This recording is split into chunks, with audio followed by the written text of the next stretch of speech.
Hello, and welcome to Auriens and the Third Act. I'm Catherine Fairweather, and I'm particularly pleased to introduce a special guest, the original supermodel Marie Helvin. From teenage modelling to lingerie shoots in her 60s, and now on the cusp of her 8th decade, she is living proof that you don't have to be lofty, even when celebrity and good looks have opened all kinds of doors. The offspring of an American GI father and a Japanese mother, she was born in Tokyo, raised in Hawaii, which is still very much her spiritual home. Rarely off the covers of Vogue in the 70s and 80s, she married the celebrity photographer David Bayley, to whom she still credits her success. We sat down at a particularly lively lunchtime service at Auriens to get into it all. I haven't seen you for a while. You're looking amazing. In fact, I can't believe you just told me you're nearly 70. You were my absolute role model in the 70s, and I don't think anyone since has really conjured up that sense of glamour as you did. Well, I think I came exactly at the right time. The timing was right for somebody who looked like me. The fact that I had a kind of exotic background helped as well. And then, of course, most important of all was Bayley. You know, when you work with an artist, you have to inspire. And luckily I was able to inspire him because the work is all his. I was just the model. The thought, the art, the everything was all Bayley. You say that very generously, and I think actually one of the most elegant things about you is you've always been so generous when you talk about Bayley and the divorce. Yes. But actually, a lot of it must have come from you because you interpreted his ideas. Of course, he may have had them initially, but you were the channel through which he communicated. So I suppose so, but when you're young, you don't really know what the hell you're doing. You were young. You were 19 when you married him, weren't you? So it was just fun for me when, playing dress up, putting on the makeup and trying new things. And it's because he hated having an entourage, a team. He liked to work on his own, maybe with one assistant. But all the pictures that we did on location, all of them, I did my own makeup, my own hair. Apart from Grace, there was no one. He didn't even have an assistant.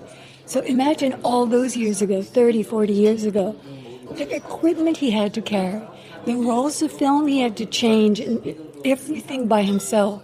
So it was a big job for him. For me, as I said, it was more fun. I didn't mind doing my own hair. I didn't mind doing my own makeup. A lot of times I'd be lazy and we'd just put it all back. And I'd go for what I used to call the Jiminy Cricket look. What's the Jiminy Cricket look? All the hair smashed back in a bun. So you don't have to do anything. You don't have to set it the night before. Because this was in the days before Tom's.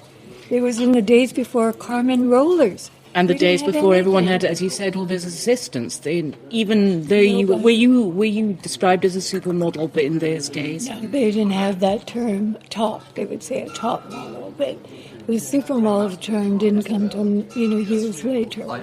But there was a lot of work he had to do. Really, people have no concept of how much work he had to do on his own. Grace Coddington, obviously.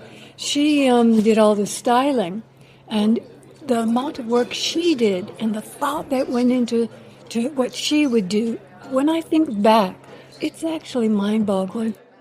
I remember going with her and Bayley to Tunisia. We were doing a trip there, and just Bayley, Grace, and myself, no assistant, nobody. And we're loading up the Jeep. Bayley's also the driver, can you imagine? And then Grace comes with all her stuff and the clothes, and she's got a broom. I'm thinking, we're going to the beach, to the sand dunes, and she's got a broom. Well, we get to the sand dunes, and she swept all the sand dunes to make sure that there weren't footprints. And, all this thought. But she was already thinking. So everybody had their job to do. Mine was so simple by comparison. All I had to make sure that I had the makeup, enough makeup colors, hair, enough curlers. There was no such thing as gels. So I used to use KY jelly to slick my hair back. And I can't remember why I did that, but somebody must have told me this is a secret thing that hairdressers use. Well, what were your other secret cosmetic tips? Oh, I had lots. I mean, I used to buy the cheapest cosmetics because I had to spend my own money. You had to spend your own money. Yeah. And I used to always marvel that when the cover would come out, it would always be called Makeup by Revlon, the eyeshadow by Charles of the Ritz. And I thought, what are they talking about? My stuff was from Miners, from Woolworths and Camden Town. Oh, it was the cheapest stuff. But it worked, and I got to recognize it, because Bayley was very generous in so much as he allowed me to get involved with the photographs in choosing them. And in those days, everything was done on a light box. And when we had a cover that we had to choose, Bayley would put a sheet and projector. we would project it onto the white paper. That's how he would choose the covers. Can you? I can't imagine. My goodness, well, having worked in magazines, and where there are also about 20 people on a job, it's just extraordinary. So to choose, I learned very quickly what works and which of the makeup that I was using would work. By the time that I couldn't really tell on to see it on the white paper, but by the time it was reproduced and printed, I could see what worked in the covers. And you must have learned so much. I mean, have you read the memoirs that have just come out? Tina Brown thought, and I think she's right, he left it too late. Yeah. And he's ill now, isn't he? Yeah. Is that terribly sad for you to see him in this state? I haven't seen him.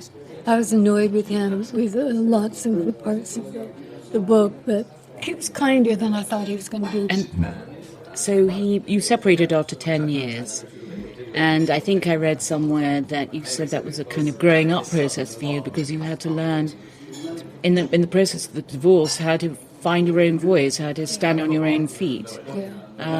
That was fun too. That was fun. And as we were discussing earlier, actually, before this tape recorder went on, you had many offers of marriage which you turned down. You didn't want to get married again after 10 years with Bayley, even though that was a good relationship. Yeah.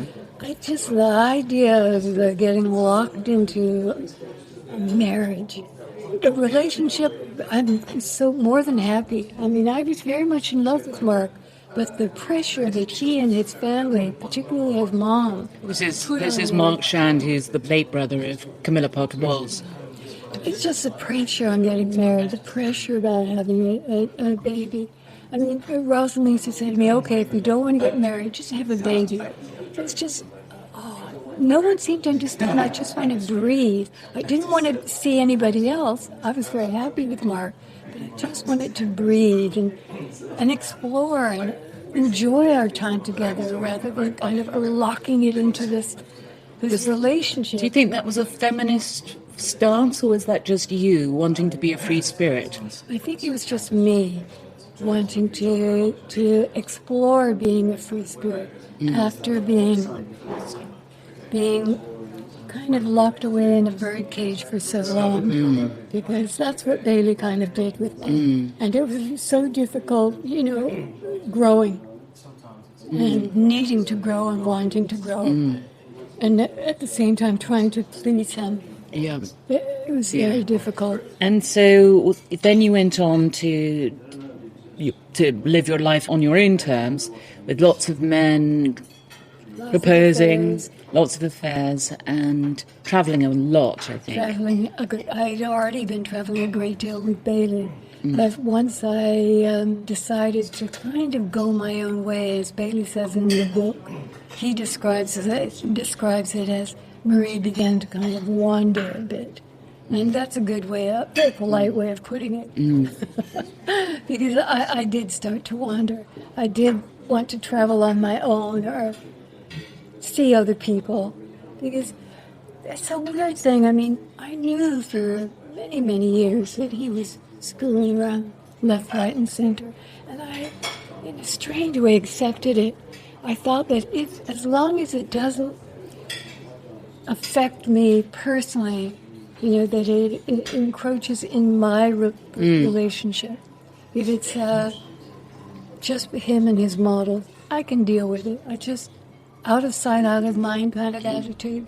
Do you still have that attitude? Yeah, I do, kind of. You must be the perfect It is. I don't know what it is. partner, I would have thought. I don't know. I wouldn't go so far to say that. But certainly Bayley, I knew he was... Because I would see them always throw themselves at him when I was sitting next to him. Really incredible. It's so disrespectful to you with you They there. didn't give a shit. Really? They didn't give a shit. Throw themselves at him. I mean, almost to the point where, if he didn't take advantage of it, he'd be a fool, really. When you look at someone like Bayley now, do you know, everyone always says how difficult it is for women in an industry where the currency is how you look, fashion industry. Do you think it's also difficult for someone like Bayley, who had people throwing, as you've just described, models throwing themselves at him? Do you think getting older for him must also be not an easy process? I would imagine not at all. Having said that, he's the least vain person I've ever met in my life. Yeah. Never cared about his appearance, what he looked like, or that. Never. And so, in that aspect, the physical side of it, I don't think would affect him mentally in any way. Yeah. However, to start, vascular dementia is a slowing down of your brain faculty. Yeah. That Must be very hard Yeah, to deal with. absolutely. And I mean, I've not discussed it with him. I wouldn't know even how to. how to begin to have that conversation, I agree. And how is your health? How do you keep fit and healthy generally? You were talking about being very disciplined with... I'm really lucky, Catherine. I am incredibly healthy. I think it's a genetic thing. Having said that, I was thinking about it on my way here. My mom died in her 80s. My father died at 90. And... American father, Japanese mother, yeah? And my dad died in a kind of place like this, except it was in Las Vegas. And it was one of the grand hotels on the Strip. The Auriens, which is like one of the hottest hotels. And he couldn't find a kind of rest home, a care home that he liked. So he decided he's going to live and eventually die in a hotel. And that's what he did. He lived in Las Vegas on the Strip. He didn't drink, he didn't gamble. But he liked the excitement, the fact that it was a 24-hour kind of thing. He liked the fact that there was a 24-hour concierge. He had maid service, room service. He sounds like quite a guy. Yeah, and he died there. He had a wonderful time. What a great way to go. Yeah. I mean, the bad part was I had no inheritance. The money was completely gone.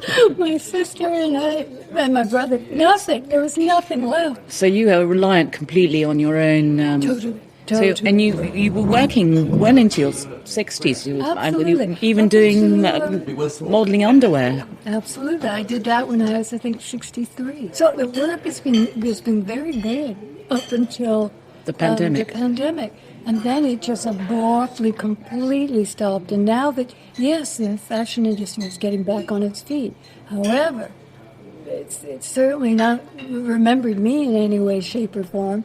I mean, even my agency, Models One, which is considered one of the best agencies in the world, it's also one of the largest in the world. I mean, they've got a skeleton staff. They've never been able to reopen their office with all the people that they had. I think they work with maybe 3 people as opposed to 25 they used to have. Yeah. So what did you do in this awful last 2 years, in this hiatus period? Did you... I became even more of a fanatic at the gym. I mean, as I said, I'm very strict about my... You're incredibly slim, yeah.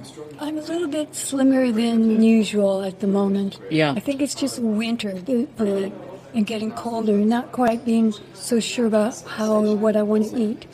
And like I said, I mean, it's the first time I've had fish in months and months. It's delicious. But I work 4 days a week, and then I... With a trainer? No, there's a gym where I live. I work out with weights. And I also use the rowing machine. And you don't get bored doing in the gym? No, you love it. I'm dedicated. And you're in the gym for 2 hours each time? Hour and a half. So it's quite a workout. And you properly sweat? I wouldn't say it's the routine that I do is sweating. It's more of straining muscles. Yeah, to build the bone mass as well, which is so important. Absolutely. Over the age of 50, isn't it? Absolutely. And how do you think modelling has changed in the last, since the 70s? How? Oh, boy. It's changed in such a big way. I mean, there was a time when you would work with Eve and everything was so small. I mean, these days, when you do a shoot, I'll give you an example. I mean, I did a shoot with Mario Testino for Burberry, and whereas Bayley would have had maybe one, possibly two assistants to help him out, and of course, because it's a big job, makeup artist and hairdresser, Mario must have had a staff of close to 75 people. The makeup artist herself had 6 assistants, one person just to put cream on my legs, another person just to do the manicure, and the hairdresser had like 6 assistants. Mario had like 20 assistants. I've never seen anything like it. And of course, you said in the 70s you were one of the first, as you called it yourself, exotic, different-looking models. Now, of course, diversity is a given. There are models from everywhere, aren't there? And all sizes. And all sizes. But still, there is still an incipient ageism. Totally. Absolutely. As I said earlier, I mean, the most visible model I see, that's a high-fashion model, not a catalog model or a commercial model, but somebody that does the kind of work that I would do. The only one I see is Mae Musk, and she's, I think, 74, maybe 75. She's the mother of Elon Musk. And, really? Yeah, she's beautiful. She's a South African nutritionist. With grey hair? White.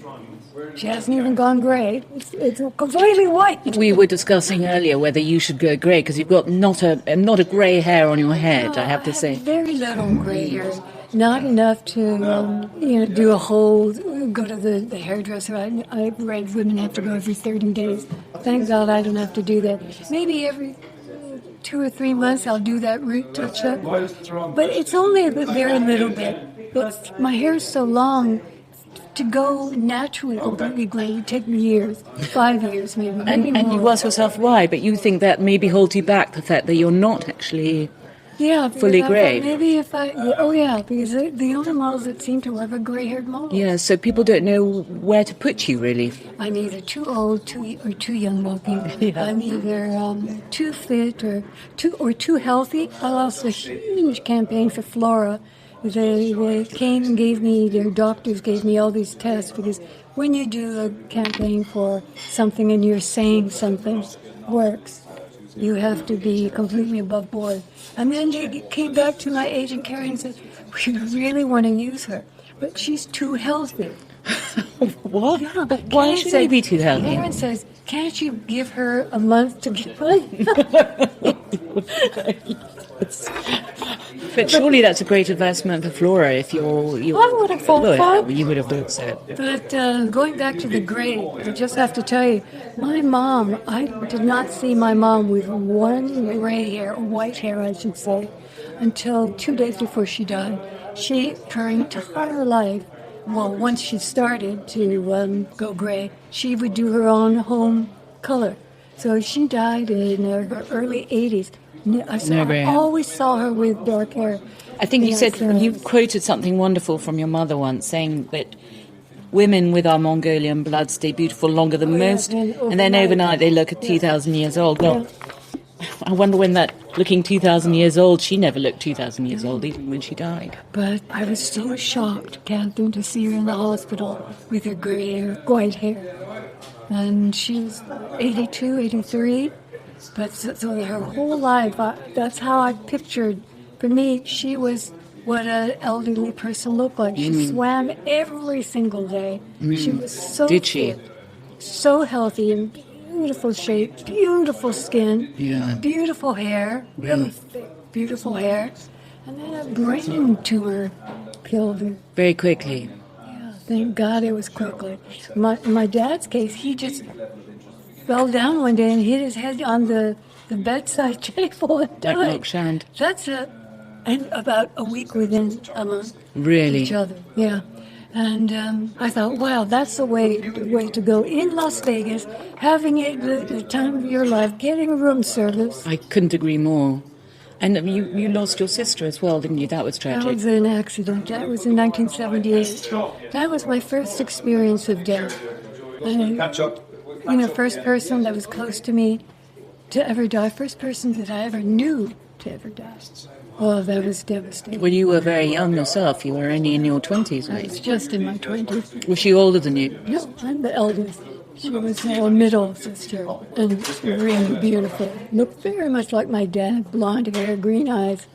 And she died in an accident? Yeah, she kind of lived a hippie lifestyle and lived between, she followed the hippie trail. She and her boyfriend moved between Goa and Jamaica, and depending on the season. And I think she was stoned, riding her bike too close to the cliffs in Negril. Yeah. I've never been able to go to Jamaica because of it. And slipped, fell off the cliff. Yeah. They didn't find her for hours later, by which time, she was already brain dead. And bereavement is one of the crosses that one has to bear as you get older. His friends drop off the perch. Yeah. In a strange way, it was the beginning of the end of my relationship with Bayley. Because that's when, you asked me this question earlier, and I couldn't think what was it when I want to do things myself. I think it was when Suzanne died that I started to slowly get more strength and feel more independent, or wanting to be more independent, wanting to do things that I wanted to do because I wanted to do them, not because they pleased my husband. Things have moved on in the world, haven't they? Now we have the Metoo movement. Do you think that's a good thing, or has it created more friction between the sexes, do you think? Made it less easy? I think it's a good thing, but I think at times it goes too far. I don't think anyone should ever be afraid of saying how they feel. I mean, I didn't have a voice because Bayley used to say to me, "Oh, shut up. I don't want to be married to one of those moaning American women that says, I want to talk about my feelings." Well, I did want to talk about my feelings, but I also wanted to make sure that he was happy. So I didn't want to be one of those women because I thought that he knew better than me. But he should have allowed me to. He should have allowed me to think more, to think and feel more, rather than following his lead without things. I very rarely said the opposite to whatever he said. His decree would be the decree, and I just go. And in subsequent relationships, did you find enough confidence and self-determination? Too much. Yeah, you went the other way. Yeah, which is what kind of destroyed my relationship with Mark. And Mark was just such a sweet man. He was the sweetest, kindest, most loving person, really. I think of all my relationships, really, I was so stupid and foolish. I didn't realize it at the time, as you rarely do.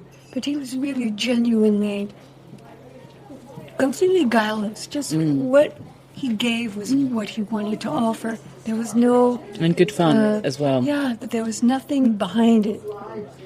But, I think I tortured him a bit with my insistence on my independence. All he wanted to do was take care of me, look after me. And that was the last thing that I wanted. I just wanted us to be equal. I wanted us to be equals. It's really hard to get the balance between allowing the freedom and looking after someone. I mean, that's the power play in a relationship is always... We do have that with John. Yes, but I have it with a much older man who really didn't have anything to prove when we met. But all relationships are that, isn't it? It's a negotiation between doing your own thing and being with someone else and working out how the two people use their energies together. Relationships are tough. Yeah. Very tough. But I think when you get to my age, because it's kind of been there, done it. I've had the excitement. I've had the sexual highs. I've had. I'm going to be 70 next year. So what have I got? 10 more years of really good living. I'm happy to change. If I meet somebody, I'm willing. I shouldn't say happy. I'm willing to change. But I think a man is the kind of man that if I am ever lucky enough to meet at this stage in my life, will also be someone who's older and they've probably most likely divorced or widowed. They're looking for something else too. I mean, I don't want to go out with some young kid. I mean, do you need to be perfectly honest with you? Because I never really, I think, oh God, wouldn't that be nice to be with somebody and be able to go and do things together, a gallery together, and simple things. But if it doesn't happen, it doesn't happen. I mean, it's not going to kill me. I mean, what would be nice would be to have help as I get older and to be able to share the expenses of getting older. Yes, because you're totally self-reliant, aren't you? Completely. This is what I was saying earlier about, I don't know what I'm going to do. I've used up, during this pandemic period, used up most of my savings now. And I'm seriously thinking about going home. I mean, the timing is not good, you know. This Why would home, as in Hawaii, you mean? Yeah. Well, I think Why would that be better? Yeah. They have less stigma about age with jobs. I mean, you can get a job at, what's it called? Whole Foods in your 80s in America. I don't see you working in Whole Foods. I don't. But let's put it this way. I wouldn't apply here in England, but if I have to, if I'm home in Hawaii and I need a job, I'd go there and work. Good for you. Absolutely. And amazing. If you were back in Hawaii, what would you be doing if it were... On a Sunday, probably not a gallery, but a nice leisurely lunch on the beach or somewhere outdoors. Not very much, but maybe go for a swim, go for a long walk. Very simple. I like very simple things, Catherine. You don't care about fashion anymore? You don't care about clothes? How long has this pandemic been so far? A year and a half? Yeah, nearly 2. Trees. I haven't bought any clothing, nothing, and I haven't missed it. In fact, I'm kind of rejoiced. That's one of the bonuses. Yeah, I'm kind of, because I realized early on, you know, where am I going to wear anything? It's crazy. So I have spent a lot on skincare and stuff like that. Tell me, because your skin's so good. What skincare? Well, I try and keep it. I'm very low maintenance. I don't have massages. I do have Botox twice a year. Just enough so that I don't look sad. I think one of the secrets of your youthful appearance, I think, and it's what I remember when you were doing all your shoots in your 70s, in the 70s rather, not your 70s, is this kind of glowing skin you have. It looks dewy, so how do you get that dewy look? After you do your makeup, you go over it with a makeup sponge. Yeah. And you use, I use what they call an essence. An essence? Yeah. What is that, like a serum? No. Lighter. It's like a toner, except it doesn't strip skin. It adds moisture. You can buy it anywhere. Every make, I buy the cheapest one I can find, which is Korean, and you just blot it. So it takes away any hardness. It just makes the skin look kind of glowing. fresher. Yeah, it's really fantastic. Yeah, I like that look because I don't like that powdery look. No, which can be very aging, I think, the powdery look. And things like, simple things like when you get to a certain age, you don't want to use powdered blush anymore. Better to use cream blush.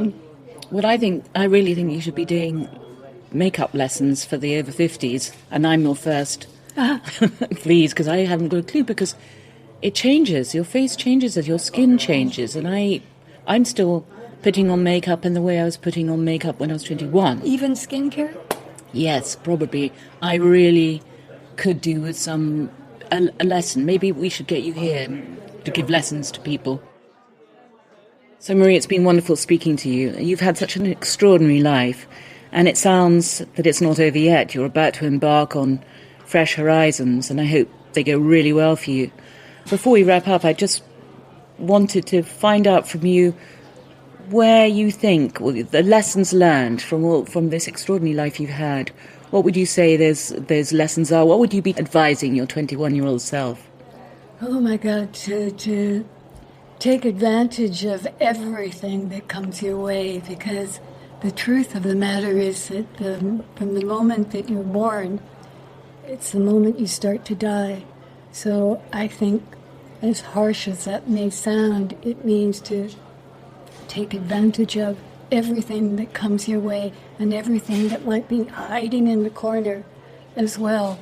I don't know, yes, there was a lot of excitement. There was a lot of certainly spontaneity in my life. Things happened quickly and fast and for no reason at times. And as I get older, I just really long for and am trying to achieve that ultimate goal of a simple life. I think really simple things are what pleases me these days.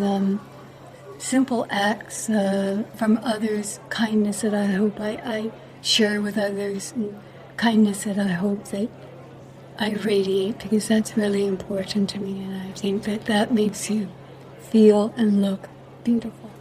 And you certainly do. You radiate kindness, generosity, and calm. So I wish you luck for your next act. Thank you so much. Thank you.